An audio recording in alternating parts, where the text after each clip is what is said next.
한 여중생이 성매매 알선 조직의 꿰매 빠져 조건 만남에 나서다가 후천성 면역 결핍증, 에이즈에 걸렸습니다. 그런데 그 이후에도 성매매가 계속된 것으로 드러나 경찰이 성매수 남성 전원을 추적하고 있습니다. 단독 보도 먼저 윤성철 기자입니다. 경기도 용인의 한 중학교. 지난해 8월 이 학교 3학년이던 A양은 친구 소개로 만난 주모 씨와 최모 씨 꿰매 빠져 이른바 조건 만남에 나섰습니다. 주 씨가 모바일 앱을 통해 끌어모은 30, 40대 남성들을 상대로 성매매를 한 겁니다. 어린 10대라는 점을 내세우고 피임 도구를 사용하지 않겠다고 약속해 건당 15만 원에서 20만 원씩 받았습니다. 조건 만나면 다 중학생하고 햇사람 그런 식으로 해갖고 올리는 거죠. 공인년생이니까 뭘 성관계를 언제 해봤다고 피임기구로 쓸 줄 알고 그런 걸 해내야 생각이나 했겠어요. 이후 고등학교에 진학한 A양은 지난 5월 수업 도중 갑자기 골반과 아랫배가 아파 병원을 찾았습니다. 혈액 검사 결과 후천성 면역 결핍증, 에이즈로 판정받았습니다. 성매매에 나서기 전 다른 질환으로 혈액 검사를 받았을 땐 전혀 없었던 병입니다. 지난해 8월부터 11월까지 A양이 성매매한 횟수는 최소 10여 차례. 경찰은 A양이 성매매 과정에서 에이즈에 걸린 남성들로부터 감염된 것으로 보고 있습니다. A양도 감염 사실을 모른 채 다른 남성들에게 옮겼을 가능성이 높습니다. 남자들이 어떻게 성 욕구는 있고 복용자를 하더라도 수 있는 SNS 방법이라든지 이런 걸로 접촉할 수 있는 음성적이 됐다 보니까 그러니까 풍선 효과라고 할 수 있는 거죠, 이게. 현행법은 에이즈에 걸린 사람이 혈액이나 체액을 통해 다른 사람을 감염시키면 3년 이하의 징역에 처하도록 하고 있습니다. 경찰은 A양에게 에이즈를 옮긴 남성은 물론 성매매를 한 남성 모두를 추적하고 있지만 시기가 오래전이어서 A양 몸에서 DNA를 확보하는 데 실패했습니다. 회원가입 없이 익명으로 채팅을 주고받을 수 있는 즉석 만남 앱으로 거래를 해 남성들의 신상 파악도 쉽지 않은 상황입니다.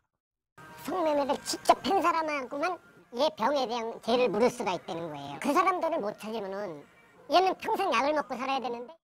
경찰은 성매매 알선 혐의로 주 씨와 최 씨를 구속해 검찰에 송치하고 성매수 남성들을 계속 쫓고 있습니다. 또 다른 여학생들이 성매매에 동원된 정황을 잡고 수사를 확대하고 있습니다. MBC 뉴스 윤성철입니다. 여러분 안녕하십니까? 북한의 추가 도발 위기가 고조되고 있는 가운데 매티스 미 국방장관이 필요시 쓸 수 있도록 군사 옵션이 준비돼 있어야 한다고 강조했습니다. 미 육군 참모총장은 위험 부담이 없는 대북 옵션은 없으며 북핵 위기를 해결할 시간은 무한하지 않다고 말했습니다. 첫 소식 워싱턴에서 현원섭 특파원이 보도합니다. 미 육군협회가 주최한 국제방산전시회 기조연설에 나선 매티스 국방장관. 지금은 북한 문제 해결을 위해 외교적 노력을 다하고 있지만 미래에 벌어질 일은 누구도 알 수 없다고 했습니다.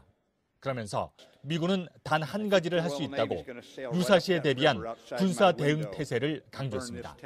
And that is you have got to be ready to ensure that we have military options that our president can employ if needed. 앞서 트럼프 대통령은 폭넓은 군사 옵션을 신속하게 제공해달라고 군수뇌부에 요청했었습니다. 밀리 미 육군 참모총장은 위험 부담이 없는 대북 옵션은 없으며 북핵 위기를 해결할 시간은 무한하지 않다고 주장했습니다. 또 한반도에서의 전면전은 상상만 해도 끔찍하다고 했습니다.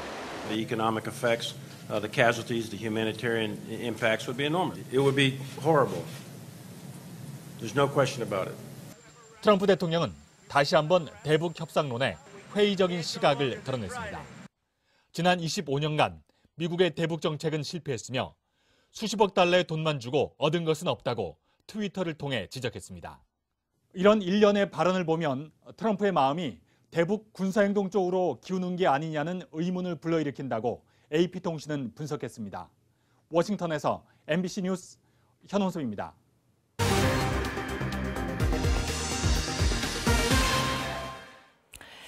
네, 역대 가장 길었던 열흘간의 연휴가 오늘 드디어 끝났습니다. 당초 예상했던 대로 해외 여행객 수는 사상 최대 수준이었는데요. 자, 그렇다면 국내 관광과 내수 진작의 성적표는 어땠을까요? 장유진 기자가 취재했습니다. 이번 추석 연휴를 해외에서 보낸 여행객은 작년보다 배 이상 증가한 131만 3천 명인 것으로 집계됐습니다. 인천공항은 하루 평균 18만 7천여 명이 이용해 역대 최다 기록을 세웠습니다. 해외여행만 느는 것이 아니냐는 우려와 달리 국내 여행도 늘었습니다. 연휴가 워낙 길었기 때문에 강원도와 경주 등 주요 관광지 곳곳에서 정체 현상이 빚어졌습니다. 추석 당일에는 고속도로 이용 차량이 588만 대로 하루 최대치를 갈아치웠습니다. 엄마하고 집에 있다가 심심해서요. 서울에 놀러 왔어요. 5월 황금 연휴 때 재미를 못 본 유통업체들도 이번엔 웃었습니다. 백화점의 추석 선물 판매는 지난해보다 많게는 10% 넘게 늘었고 추석 연휴 기간 매출 역시 늘었습니다. 연휴가 너무 길다 보니 연휴 초반에는 여행, 나들이를 준비하는 가족 단위 고객분들이 방문을 하셔서 스포츠 장르를 중심으로 한 패션 장르 전체가 신장세를 이끌었으며 반면에 식당이나 카페 등을 운영하는 자영업자들에겐 달갑지 않은 연휴였습니다. 작년 추석에는 뭐 연휴가 짧아서 그런지 사람들이 많이 안 내려가서 좀 장사가 좀 괜찮았었는데 올해 너무 길다 보니까 문 열어도 금방 문을 닫고 손님이 없으니까. 여행 등에 들어간 목돈 때문에 연휴 이후엔 지갑을 닫아버리는 소비 절벽 현상에 대한 우려도 있습니다. 10월 연초에 많이 썼다면은 뭐 중반이나 후반이라 할수록 소비를 좀 줄이게 되는데 전체적으로 보면 소비가 좀 늘어나는 효과는 분명히 있었다고 생각이 듭니다. 임시 공휴일 지정 시점은 적정했는지, 고속도로 통행료 면제는 효과가 있었는지, 또 반짝 살아난 내수를 살려갈 방법은 없는지 사상 최장 연휴를 경제적 측면에서 되짚어볼 필요가 있다는 지적이 나오고 있습니다. MBC 뉴스 장유진입니다. 경기도 의정부의 한 아파트 건설 현장에서 14층 높이 타워 크레인이 쓰러져 작업하던 근로자 3명이 추락해서 숨지고 2명이 다쳤습니다. 타워 크레인 사고가 좀째 끊이지 않고 있는데 올해 들어서만 6번째입니다. 김정환 기자입니다. 타워 크레인 기둥 한가운데 인부 1명이 위태롭게 걸려 있습니다. 119 구조대원이 조심스럽게 접근해 들것으로 옮기고 로프를 이용해 아래로 내립니다.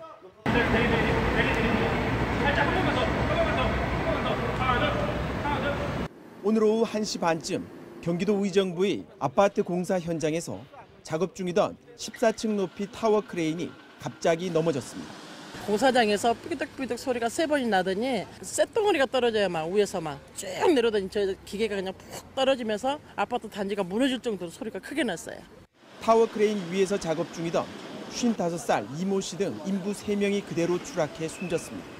함께 일하던 50살 김모 씨는 타워 크레인 기둥에 안전고리가 걸려 있어 추락을 면했지만 현재 중태입니다.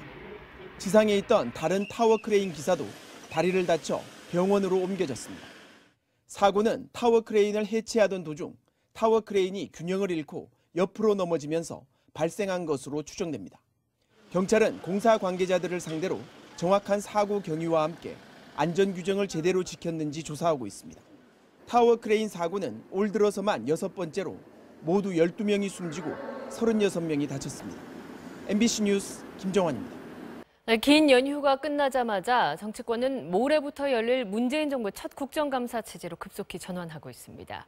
적폐청산과 안보 불안 논란, 또 한미 FTA 개정 협상 등 여러 현안을 놓고 벌써 긴장감이 높아지고 있습니다. 김준영 기자입니다. 집권 후 첫 국정감사를 앞둔 더불어민주당은 민생제일, 적폐청산, 안보 우선을 3대 핵심 기조로 제시했습니다. 적폐청산은 지난 9년 보수 정권의 불공정을 바로잡는 제도적 개혁일 뿐 정치 보복이 아니라고 거듭 강조했습니다. 적폐를 청산한다는 것은 어느 특정 정권을 대상으로 한다는 것이 아니라 힘과 권력을 가진 쪽으로 비틀어진 시스템을 바로잡아서 제1야당인 자유한국당은 문재인 정부의 안보 무능과 경제 실정, 졸속 정책, 코드 인사, 좌파 포퓰리즘을 5대 신적폐로 규정하면서 독선과 독주를 견제하겠다고 밝혔습니다. 정치 보복과 사찰 의혹 등에 대해서 자유 대한민국 체제를 수호하는 전쟁을 벌인다는 자세로 한미 FTA 개정 협상을 놓고 FTA 체결 당시 매국 행위라고 비판했던 민주당의 현재 입장은 무엇이냐는 비판도 나왔습니다. 한미 FTA 협상 체결 당시의 태도와 발언이야말로 진정한 적폐가 아니겠습니까? 대통령의 통렬한 반성과 사과를. 민주당은 야당의 과도한 공세가 국민 불안을 부추긴다면서 트럼프 미국 대통령을 향해서도 유감을 표명했습니다. 전방위적 통상 압력을 가하고 있는 트럼프 대통령에게 유감. 국회에서 김현종 통상교섭본부장과 면담한 우원식 민주당 원내대표는 양국의 균형적인 이익 없이는 어떤 협상 타결도 있을 수 없다는 메시지를 전한 것으로 알려졌습니다. MBC 뉴스 김준영입니다. 신고리 56호기와 같은 모델의 한국산 원전이 유럽의 기술 인증 심사를 통과했습니다. 현재 탈원전 정책을 추진하고 있는 정부도 원전을 수출하는 것은 적극 지원하겠다는 방침인데요. 열흘 남은 신고리 56호기 공론화위원회 최종 결론에 영향을 미칠지도 주목됩니다. 류병수 기자입니다. 한국산 원자력 발전소가 유럽의 원전 기술 인증 EUR 심사를 최종 통과했습니다. 미국, 일본, 러시아, 프랑스에 이어 5번째로 유럽의 원전을 지을 수 있는 자격을 확보한 것입니다. 남아프리카와 이집트 등에 수출할 때도 꼭 필요한 인증인데 이를 계기로 한전과 한국수력원자력 등은 영국 무어사이드 프로젝트와 체코 원전 수주에 도전장을 낼 계획입니다. 정부도 원전 수출을 적극 지원하겠다는 입장을 밝혔습니다. 수익성과 리스크를 엄격히 따져본 후 국익에 도움이 되는 방향으로 원전 수출을 적극 지원하는 것은 정부의 당연한 책무라 여겨지고 있습니다. 그런데 이번에 유럽 인증을 획득한 원전은 신고리 5, 6호기와 같은 모델입니다. 국내에선 건설 중단을 논의하면서 해외 수출을 지원한다는 말이 설득력이 있겠느냐는 지적이 나오고 있습니다. 지금 짓고 있느냐, 잘 돌아가고 있느냐, 앞으로 또 질 거냐. 근데 지금 같은 경우 조금 수출 선전에 분명히 빨간불이 켜졌다고 볼 수 있는 거죠. 이런 가운데 신고리 공론화위원회 시민참여단은 이번 주말 합숙 토론과 최종 설문조사 과정을 거치고 활동을 마무리합니다. 위원회는 참여단의 유럽 기술 인증 관련 정보도 제공한다는 방침인데 참여단의 최종 판단에 어떤 영향을 미칠지 주목됩니다. MBC 뉴스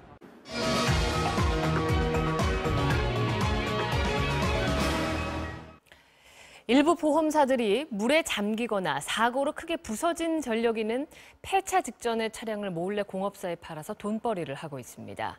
이 차들은 싸구려 부품으로 그럴싸하게 수리된 뒤 다시 중고차 시장에서 팔리고 있는데요. 서상윤 기자가 현장 취재했습니다. 형체를 알 수 없을 정도로 부서진 2015년식 고급 수입차입니다. 폐차하겠다며 보험사가 차주에게 보험금을 주고 소유권을 넘겨받은 이른바 전손차입니다. 아싸리 그냥 폐차시키는 게 우리 입장에서 더 나아요. 포기를 시킬 수밖에 없는 거죠, 차주로서 그걸 해서. 하지만 이 차량은 폐차장이 아닌 공업사에서 멀쩡한 중고차로 바뀌고 있습니다. 이 차 못 써요. 이런 차는요, 지금 완전히 다 밀렸잖아요. 피드래도요, 톡 쳐도 쏙 들어가잖아요. 죽는 겁니다, 이런 차. 살리면 안 돼요.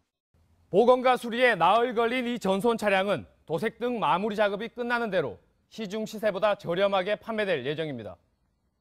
차량 가격을 보상해준 보험사는 경매로 차량을 되팔고 공업사가 수리를 한 뒤 중고차로 둔갑하는 겁니다. 보험사가 장사를 해요. 경매하게 속여가지고. 어떤 부품이 어떻게 쓰이는지는 사실 소비자로서는 모르는 거죠. 어디서 걔네들이 갖고 와서 저희한테 주는지도 저희도 또한 몰라요. 수리 비용을 최대한 줄여야 하다 보니 성능이 검증 안 된 싸구려 부품이 동원됩니다. 안전과 직결돼 유통이 금지된 제동 장치와 조향 장치 등도 버젓이 재활용되고 있습니다. 업체들도 웬만하면 다 해요. 워낙 브레이크가 비싸다 보니까 저런 걸 갖다가 재생을 해서 유통하는 사람들도 있고. 손해보험사들이 이윤을 챙기기 위해 폐차를 해야 하는 전손 차량을 유통시키고 있고 내 차에 사용된 중고 부품이 어떠한 이력이 있는지 소비자가 알 수 있도록 2013년부터 최근까지 전손 처리된 차량은 28만여 대. 이 중 5대 중 1대꼴인 5만 8천여 대가 폐차되지 않고 중고차로 다시 도로 위를 달리고 있습니다. 이런 가운데 경찰은 일부 보험사들이 중고차 유통 과정에서 비자금을 조성한 정황을 포착하고 수사를 벌이고 있습니다. MBC 뉴스 서상현입니다. 서울 망우동 여중생 살해 유기 사건 피의자는 오늘 경찰 조사에서 살인 혐의를 인정했습니다. 범행 동기와 살해 방법에 대해선 여전히 입을 다물고 있는 가운데 이 시신 유기에 가담한 딸에 대해서도 구속영장이 신청됐습니다. 전기영 기자입니다.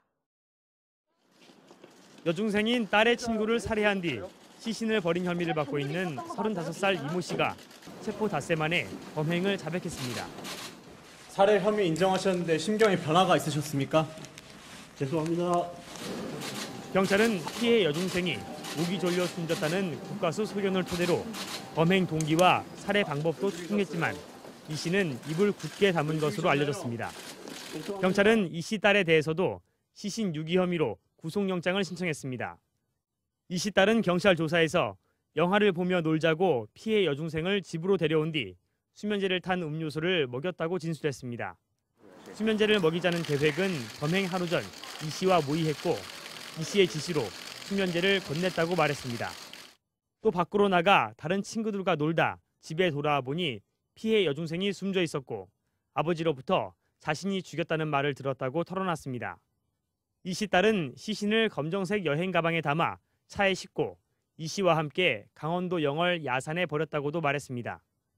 오늘 경찰 조사에서 이 씨는 혐의를 인정하면서 딸에게 미안하다고 말한 것으로 전해졌습니다.